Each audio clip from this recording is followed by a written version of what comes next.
សែនរ៉ាដេតមានឈាមជ័រជាអ្នកប្រយុទ្ធពេញមួយគ្រួសារទើបធ្វើឲ្យគេមានចិត្តស៊ូបែបនេះ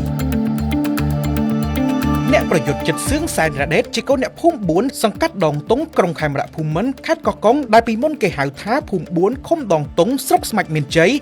កាលពីពេលថ្មីនេះអ្នកប្រយុទ្ធមានល្អិតចិត្តលះរបស់កម្ពុជាបានធ្វើឲ្យអ្នកគាំទ្រមានការស្ញះសរសើរពេញប្រទេសពីភាពអំណត់តស៊ូការប្រកួតទាំងខ្លួនមានឈាមពេញខ្លួនខណៈដែលការប្រកួតនេះបានធ្វើឲ្យអ្នកគាំទ្រខ្លួនគិតថាបើខុសពីសែនរ៉ាដេតអាចសន្លប់បាត់ទៅហើយតែយ៉ាងណាដើមចំនៃការតស៊ូរបស់គេព្រោះតែរ៉ាដេតមានឈាមជ័រជាអ្នកប្រយុទ្ធតាំងពីចំនួនឪពុករបស់គេដែលលោកធ្លាប់ជាអ្នកប្រដាល់ខ្លាំងម្នាក់ពីមុនមកឈាមជ័រជាអ្នកប្រយុទ្ធមួយមុខមិនមែនធ្វើឲ្យគេខ្លាចជាកីឡាករតស៊ូដូចសពថ្ងៃនេះទេទាំងនេះមកពីការប្រឹងប្រែងហ្វឹកហាត់ហើយពិសេសនោះគឺដោយសារតែចិត្តរបស់គេគិតថាការប្រកួតគឺតំណាងឲ្យកូនខ្មែរនិងតំណាងឲ្យប្រទេសកម្ពុជាទាំងមូលទើបអាចធ្វើឲ្យចិត្តរបស់គេតស៊ូដល់ធ្វើឲ្យអ្នកគាំទ្រមានការស្ញះសរសើរបែបនេះ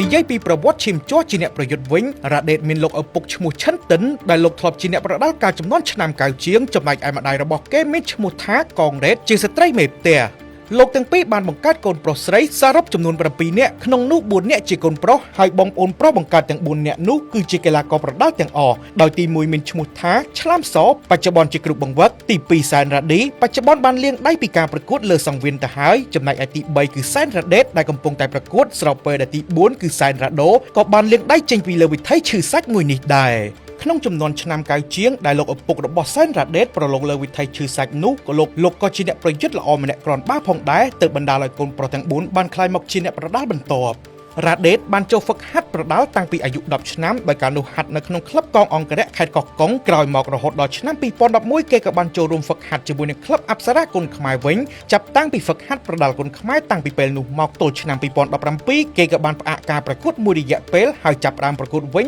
នៅដើមឆ្នាំ2022នេះឯងក្នុងការប្រកួតជាច្រើនឆ្នាំរ៉ាដេតសន្សំខ្សែក្រវ៉ាត់បានចំនួន2ខ្សែគឺខ្សែក្រវ៉ាត់អប្សរានៅឆ្នាំ2016និងឈ្នះខ្សែក្រវ៉ាត់ Nagavel នៅឆ្នាំ2015នេះបើតាមការបញ្ជាក់ពីសែនរ៉ាដេតតល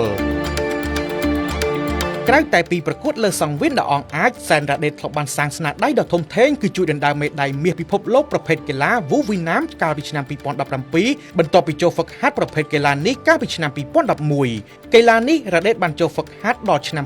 2022ទើបសម្រេចចិត្តលាងដៃឈប់សម្រាប់ការប្រឡូកក្នុងវិស័យគុនខ្មែរនៅពេលនេះរ៉ាដេតមិនទាន់គិតចង់ឈប់ឡើយព្រោះគេនៅតែស្រឡាញ់ហើយគេតាំងចិត្តថានឹងបន្តរហូតដល់ខ្លួនគេប្រកួតលេងកាត់ទើបលាឈប់តែម្ដងបច្ចុប្បន្ននេះគេកំពុងតែបើកក្លឹបប្រដាល់មួយគឺក្លឹបគុនខ្មែរដែនសមុទ្រដែលបានបើកដំណើរការកាលពីឆ្នាំ2023កន្លងទៅបើនិយាយពីស្ថិតិនៃការប្រកួតលើសង្វៀនសរុបមិនតិចជាង170ដងឡើយក្នុងនោះគេបានបញ្ជាក់ថាចាញ់ល្បាក់20ដងអីហ្នឹងតែគេអាចនឹងមិនចាំច្បាស់តែបើលហៀងអាចខុសតិចតួចអីហ្នឹង